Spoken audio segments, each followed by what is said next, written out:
Año 2025 va a ser un año de mucho dolor. ¿Y sabe por qué? Porque está profetizado que esto es como una mujer que está encinta, que los dolores van de más en peor hasta que el bebé nace. Significa que si el año 2024 estuvo fuerte, año 2023 fuertísimo, año 2019 mortandades, con toda certeza y de acuerdo a la Biblia lo digo, año 2025 va a ser un año de mucho dolor, un año de mucha tristeza. Y la gente va a conocer quién realmente es el Dios de amor. Y vas a conocer quién realmente es el Dios de amor. Porque hay gente que no conoce a Dios, lo conocen solo como el Dios de amor. Pero este año vas a empezar a conocer quién realmente es el Dios de amor. Porque el Dios de amor que te hizo a ti y que me hizo a mí, el Dios de amor que formó a Adán y a Eva a imagen y semejanza, ese mismo Dios de amor le metió fuego a Sodoma y a Gomorra por tanto homosexualismo, por tanta pedofilia, por tanta zoofilia y por tanto lesbianismo. El Dios de amor que hizo a Adán y a Eva, ese mismo Dios de amor mandó un diluvio y terminó con toda la humanidad. El Dios de amor que muchos conocen es el Dios de amor que este año 2025 muchos lo van a conocer. Y ay de ti que por tu causa has puesto en vergüenza el nombre de Cristo Jesús. Hay gente que se jacta y dice: no me avergüenzo del evangelio. Está bien, tú no te avergüenzas, pero con tu mal conducta estás poniendo en vergüenza el evangelio. ¿Y de qué sirve que no te avergüences si tú eres el encargado de poner en vergüenza el evangelio de Jesucristo? Ya basta de hipocresía. Ya basta, mujer, que a la iglesia vienes con falda, en la calle andes empantalonada, enchorada con licra, empantalonada, hipócrita. Ya es tiempo que te afirmes con Dios. Tú sinvergüenza, que cuando vienes a la iglesia con pantalón, camisa manga larga, en la calle andas enchorado, encamisetado, con la gorra para atrás. Solo te falta el puro de marihuana para que sea un marihuano por completo. Ya basta de hipocresía, ya basta de falsedad, ya basta de tanta hipocresía. ¿Qué es eso que ahorita estás cantando? Que la vida del cristiano es muy alegre y te acaba de pegar una gran hartada de tamales participando en toda esta locura. ¡Qué hipócrita mentiroso eres! ¡Qué hipócrita mentiroso eres! Razón tuvo Isaías y razón tuvo Cristo cuando dijo: este pueblo de labios me honra, pero su corazón está lejos de mí. Pues en vano me honran, enseñando como doctrinas mandamientos de honra. Hay otra queja y Dios dice: pastor, yo tengo contra ti que me estás tolerando a Jezabel. Ándale pues, ahora sí, me estás tolerando a Jezabel. Mira, hermanos, ahorita hay muchos pastores que han dejado que Jezabel se meta arriba de las congregaciones. Y el problema no es que Jezabel esté sentada en la silla. El problema es que muchos pastores tienen a Jezabel, según la Biblia, la tienen ministrando arriba de los altares. ¿Quién fue Jezabel? En el segundo libro de Reyes, capítulo 9, versículo 30, Jezabel fue la única mujer que se pintó la cara, pero lo hizo para seducir al siervo de Dios llamado Jehú, un profeta llamado de acuerdo al corazón de Dios. Y dice la Biblia que cuando Jehú iba entrando a la ciudad,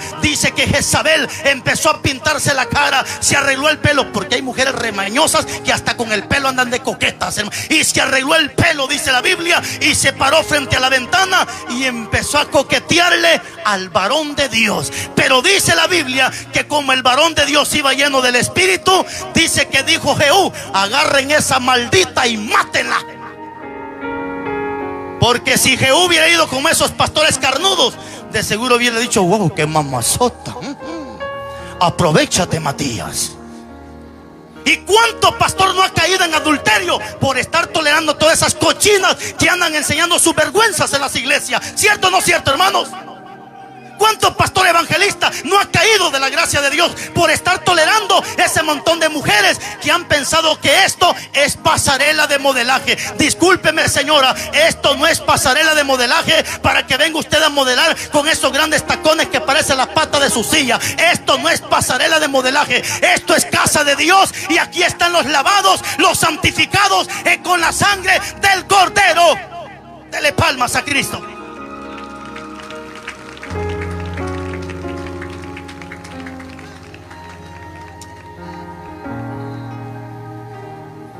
Ahora sí ha metido un espíritu de sensualismo de Jezabel dentro de las iglesias terribles, hermano. Y eso es lo que Dios le dice a este pastor: yo tengo contra ti que me estás tolerando a Jezabel. Ay. ¿Y sabe por qué el pastor no puede reprender ese sensualismo? Porque las primeras coquetas son sus hijas. La primera que anda empantalonada, su hija. La primera que anda como que fuera payasa, toda pintada, su hija. El primer cochino sinvergüenza que ya embarazó la mayoría de señoritas, el hijo del pastor. Hágame un favor. Mire, si la que está a su lado está pintada, dígale: hola, payasita. Pero no solo eso, mire si tiene las cejas completas o ya se las arrancó, porque en el capítulo 11 de Levítico dice que toda mujer que se depila es porque tiene lepra. Y si usted mira una señorita depilada, no solo señoritas, hasta jóvenes hijos del diablo depilados, hermano, estos sí tienen un espíritu de Juan Gabriel terrible.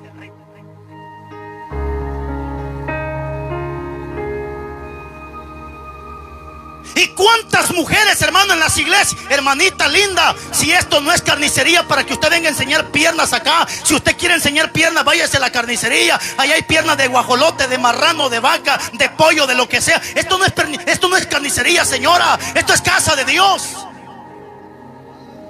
Hermanas solistas, cantantes, Dios les bendiga, hermanas.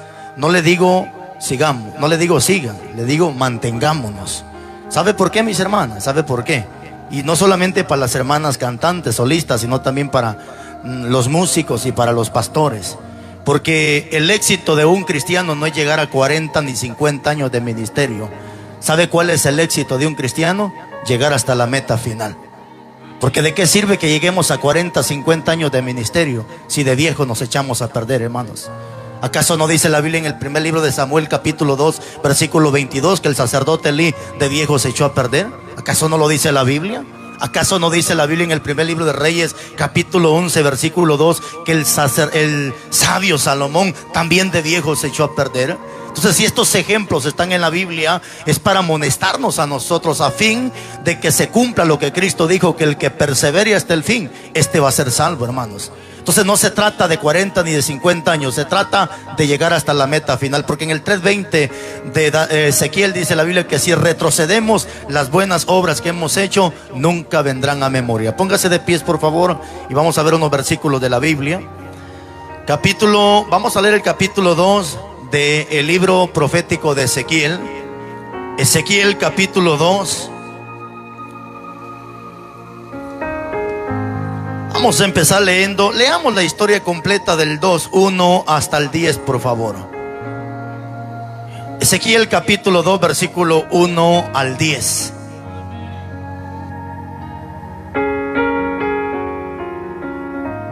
¿Ya lo tiene? Muy bien, le voy a pedir su mayor respeto y reverencia a la palabra de Dios. Dice la Biblia en el poderoso nombre de Cristo Jesús. Me dijo: hijo de hombre. Estamos en el 2:1 de Ezequiel, ¿verdad que sí?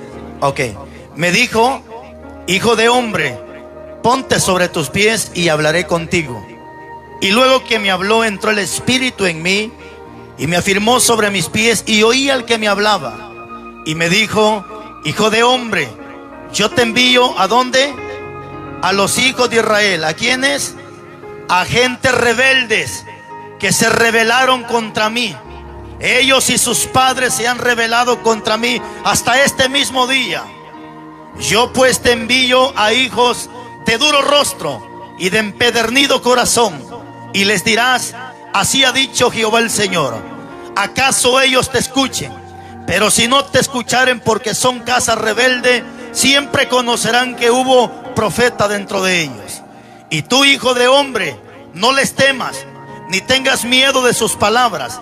Y aunque te halles entre zarzas y espinos y moras con escorpiones, no tengas miedo de sus palabras, ni temas delante de ellos, porque son casa rebelde. 7. Les hablarás pues mis palabras, escuchen o dejen de escuchar, porque son muy rebeldes. Mas tú, hijo de hombre, oye lo que yo te hablo. No seas rebelde como la casa rebelde. Abre tu boca y come lo que te doy. 9. Y miré, y aquí una mano extendida hacia mí, y en ella había un rollo ¿de qué? De libro, y lo extendió delante de mí, y estaba escrito por delante y por detrás, y había escritas en él, número 1, endechas, número 2, lamentaciones, y número 3, ayes. Déjelo ahí nomás, hermano.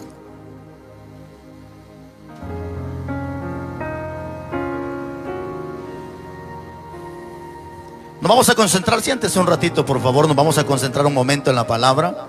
Yo se lo decía ayer, hermanos, y no es mentira, siempre me gusta respetar el orden, porque hay congregaciones donde solamente me dicen: pastor, queremos que por favor nos predique 20 minutos, queremos por favor 25 minutos, y excelente.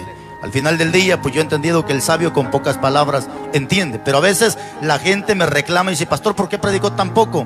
Le digo: es que fue lo que me dijeron que hiciera. Entonces, igual pregunté ayer, pero pues nadie me dijo nada. No sé si al final tomé mucho tiempo o no, pero me gustaría nuevamente preguntar: ¿cuánto tiempo tienen estipulado para que predique la palabra? Igual yo me sujeto a lo que ustedes digan. Si dicen 20, 25, 30, 35, 40, el problema es cuando me dicen una hora, hermano, siento que es mucho tiempo. Pero igual, no sé cuánto tiempo a los hermanos de este lugar, para que luego no salgan peleando conmigo.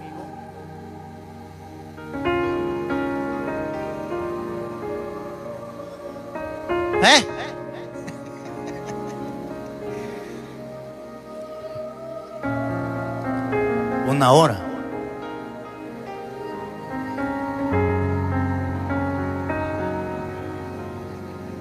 El problema es que, bueno, vamos a predicar, hermanos. Vamos a predicar. Iglesia amada, ayer compartimos un tema bastante fuerte, pero déjeme que le explique algo. Nunca la palabra va a ser tan golpeante y tajante para aquellos que hacen lo bueno. He entendido que la Biblia dice en Isaías capítulo 1 versículo 6 que el pecado es comparado como una llaga. Así dice Isaías 1:6. Mientras que en Colosenses capítulo 4 versículo 6 dice que las palabras del predicador tienen que salir sazonadas con sal. Escucha eso por favor. Significa que si el pecado es comparado como una llaga, mientras que la palabra que sale de la boca del predicador es comparada como sal, ahora entiende por qué mucha gente se retuerce, se molesta y hace carotas con la palabra, porque hay una herida, hay una llaga. Pero lo importante es que está llegando la sal, y la sal muchas veces podría servir para preservar, a fin de que la mosquita no venga y le haga su...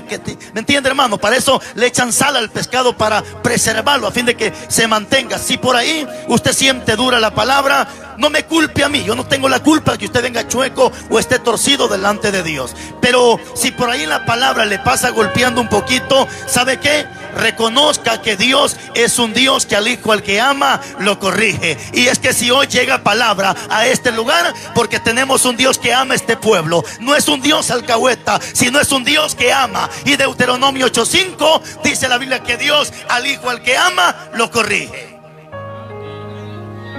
Hermanos, Dios le está dando palabra al profeta Ezequiel, y le está dando una revelación de lo que va a acontecer en los tiempos futuros, tiempos escatológicos. Estamos exactamente en tiempos proféticos, en tiempos de los cuales muchas profecías se están cumpliendo. Profecías como por ejemplo de las que profetizó Cristo en el 24:12, cuando dijo, hermanos, que por haberse multiplicado la maldad, el amor de muchos se iba a enfriar. Y exactamente ahorita, en el año 2025, estamos experimentando esa profecía, que el amor de mucha gente se está enfriando. Y es que cuando el amor se enfría, hermano, la gente empieza a vivir de apariencia y empieza a vivir una vida hipócrita. Tanto así que cuando el hombre deja de amar a su esposa, es ahí cuando el hombre empieza a traicionar a su esposa. Ningún hombre que ame a su esposa la va a traicionar. Ninguna mujer que ame a su esposo lo va a traicionar. Cuando existe la traición, cuando el amor empieza a terminarse en esa persona. Lo mismo es con Dios. Yo no puedo decir que amo a Dios y lo estoy traicionando a cada rato. ¿Sabe por qué la gente vive traicionando a Dios y revolcándose con el diablo y con los demonios? Porque el amor de Dios está terminando en esta persona. Porque cuando se ama a Dios, la Biblia dice: no améis al mundo ni las cosas que están en el mundo, porque el que ama al mundo, el amor del Padre no está en él. El mundo y sus deseos pasa, pero el que hace la voluntad de Dios permanece para siempre. Pero cuando se empieza a amar al mundo, cuando se empieza a dejar de amar a Dios. Dios le está dando una profecía al profeta Ezequiel, y Ezequiel ve el rollo, y ese rollo que Ezequiel está viendo no es cualquier cosa, es la palabra de Dios, y Dios le está mostrando ese rollo. Por cierto, dice que está escrito por delante y escrito por detrás. ¿Cómo está la Biblia? Por delante y por detrás, ¿cierto o no cierto? Entonces Ezequiel lo que está viendo en sí es la palabra de Dios. Lo que me interesa es lo que Ezequiel ve a través de los escritos que están dentro de ese rollo. Y cuando Ezequiel ve el rollo, lo primero que Ezequiel ve fue endechas. La pregunta es, ¿qué es una endecha? ¿O qué significa la palabra endecha? La palabra endecha significa canción triste. Eso es lo que significa la palabra endecha. No alabanza triste, porque no hay alabanzas tristes, hermanos, sino que una endecha significa canción triste. Le pregunto, ¿cuándo se escuchan esas canciones tristes? ¿No ha puesto usted por ahí, ha parado las orejitas y ha escuchado canciones tristes en algunas ciertas ocasiones? Sí, Señor. ¿Cuándo se escucha esa música triste? Cuando llevan a enterrar a una persona, ¿cierto o no cierto? ¿Acaso cuando llevan a enterrar a una persona no ponen esas musiquitas tristes que cuando la gente siente, incluso hasta llorando, termina? ¿Por qué? Por causa de esa música triste que llevan ahí. O sea, lo que Ezequiel en sí está viendo es la mortandad, es la muerte y las circunstancias terribles que vienen a esta tierra. Iglesia amada, no es por nada, pero hay un versículo que se cumplió en el 1478. ¿Cuál fue ese versículo que se cumplió? El que dice en Juan capítulo 12 versículo 1, que a muchos de nosotros nos van a matar pensando que le rinden culto a Dios. Cheque hasta dónde va a llegar la gente de endemoniada, que nos van a matar pensando que le están haciendo culto a Dios.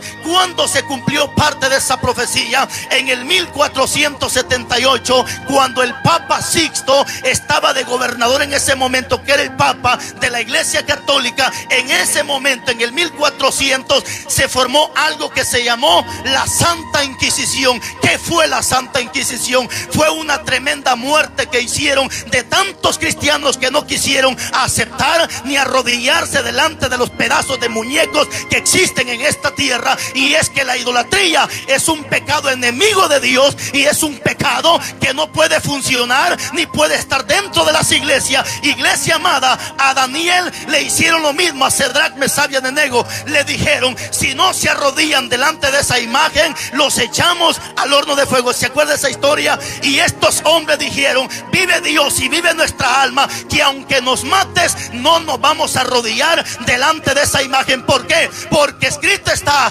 vivo yo, dice el Señor, que solamente ante mí se doblará toda rodilla y toda lengua confesará que Jesucristo es el Señor. ¿Cómo nos vamos a arrodillar delante de un pedazo de muñeco peludo, huesudo? Jamás, jamás. ¿Y sabe qué dijo Daniel? ¿Sabe qué dijeron estos muchachos? Aunque nos mates, no nos arrodillamos. Y dice la Biblia que los metieron a un horno de fuego ardiendo. Tanto así que cuando los empujó el hombre, dice que el vapor mató a quienes los empujó. Y cayeron los muchachos allá, hermanos, amarrados, porque no quisieron adorar la imagen ni postrarse ante esa imagen. Pero lo importante y lo victorioso, que Dios honra a los que le honran. ¿Está escuchando, hermano? Dios ama a los que le aman, y los que le amamos a Dios, todas las cosas nos ayudan a bien. Y cuando caen los hermanitos allá en el horno de fuego, todos esperaban verlos quemados en carbón. Y la cuestión, lo importante y lo impactante, que cuando se asoma un muchacho al horno, dice que se queda viendo y se queda sorprendido. Le dice, rey, pues ¿cuántos fueron los que echaron ustedes al horno? Y el rey dijo, fueron 3. El hombre se queda impactado, dice, es que yo no veo a 3 personas, yo veo 4 personas que se pasean en el horno de fuego. ¿Y quién es el cuarto? Es el ángel de Jehová, que acampa alrededor de los que le teme, los guarda y los defiende.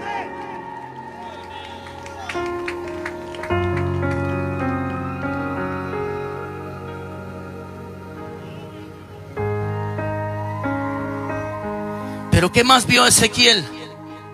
Aparte de las endechas, dice que Ezequiel también vio, hermano, lamentaciones en ese rollo. ¿Cierto o no cierto? ¿O no dice su Biblia así? Dice que vio lamentaciones. Aquí es donde viene ya lo más importante de todo esto. ¿Qué significa la palabra lamentación? ¿Qué es una lamentación? Una lamentación es una queja, y una queja es un reclamo. O sea que lo que Ezequiel está viendo son lamentaciones. ¿Y qué significa la palabra lamentación? Queja. ¿Y qué significa una queja? Un reclamo. O sea, parafraseando el tema, lo que Ezequiel está viendo en el rollo es una queja. ¿Pero qué es una queja? Un reclamo. Ahora, yo tendría que preguntarle a la Biblia, ¿qué es una queja o dónde encontramos una queja? Y aquí, hermanos, es donde Dios le va a empezar a confrontar a usted de acuerdo, hermanos, al conocimiento y al llamado que usted tiene delante de Dios. Hermanos, cuando Ezequiel está viendo las lamentaciones, dentro de la Biblia hay muchas lamentaciones. Incluso existe el libro que se le llama Lamentaciones, que fue escrito también por Salomón. Entonces, pero, hermanos, aquí Ezequiel lo que está viendo son lamentaciones. Hay una lamentación, hermanos, que resalta en la Biblia. Hermanos, yo le voy a dar muchos pasajes de la Biblia, y si le digo vamos allá, siento que el tiempo se nos va a alargar. Se lo voy a dar memorizado. Si después del mensaje tiene duda, platicamos. Si tiene alguna sugerencia, pues hablamos. Le voy a dar un montón de versículos memorizados. Entonces hay un reclamo, una queja, una lamentación que resalta en la Biblia. ¿Dónde encontramos esa lamentación? 23:37 de Mateo. Jesús se lamenta y se queja y dice: Jerusalén, Jerusalén, tú que matas a los profetas y apedreas a los que te son enviados. ¿Cuántas veces, dice Cristo, quise juntarte como la gallina junta sus polluelos y ustedes no quisieron? Ahí hay una queja. ¿Y cuál es la queja que Dios tiene? ¿Cuál es esa lamentación? Que la gente a los payasos bien que le aplaude, la gente a un charlatán le aplaude y hasta le silba, la gente a un falso profeta hasta se le amontona, y la gente dice palabra de Dios. Pero cuando viene un hombre o viene una mujer de parte de Dios señalando todas esas cochinadas que el diablo ha metido en las iglesias, la gente le llama loco, la gente le llama extremista, la gente le llama religioso. No te preocupes, hermano predicador, a Cristo también le llamaron endemoniado, pero nosotros no estamos endemoniados. Hablamos de acuerdo a lo que está escrito en la palabra de Dios, y esta palabra es para ti, predicador. Ay de ti si le quitas a la Biblia, y ay de ti si le agregas a la Biblia. La palabra se predica como está escrita, sin quitarle ni ponerle.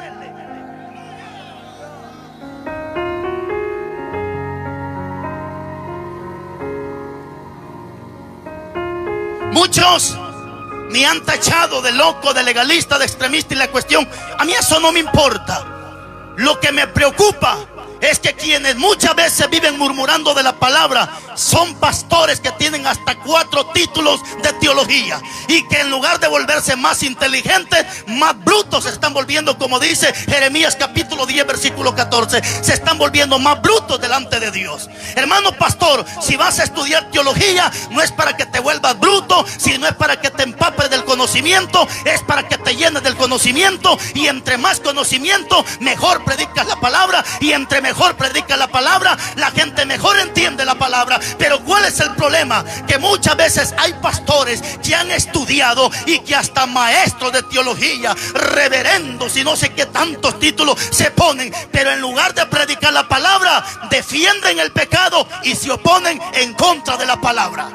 Tanto así, yo no sé si por aquí habrá uno de estos, tanto así que algunos pastores o por ahí maestros han dicho: es que a Carlos Rivas le hace falta ética, por eso es que habla como él habla. No, mi hijo lindo, no es que me haga falta ética. La ética la tengo hasta para regalarte un poquito. ¿Sabes cuál es el problema? Que mucho pastor no es que tenga ética, mucho pastor lo que tiene es cobardía, y por la cobardía que tiene no predica la palabra como está escrito. Y te voy a enseñar tantita, así, una raspadita de la ética. Porque ¿qué es ética? Yo conozco 3 tipos tipos de ética según la Biblia. Número 1, la ética situacional. Número 2, la ética humanista. Y número 3, la ética de Dios. Pastores, ¿cuáles son esas éticas? Ahí está el clavo, que a muchos pastores solamente le han enseñado la ética humanista y la ética situacional, pero no le han enseñado la verdadera ética de Dios. ¿Y cuáles son esas éticas? Pues déjeme que se lo explique tantito. La ética situacional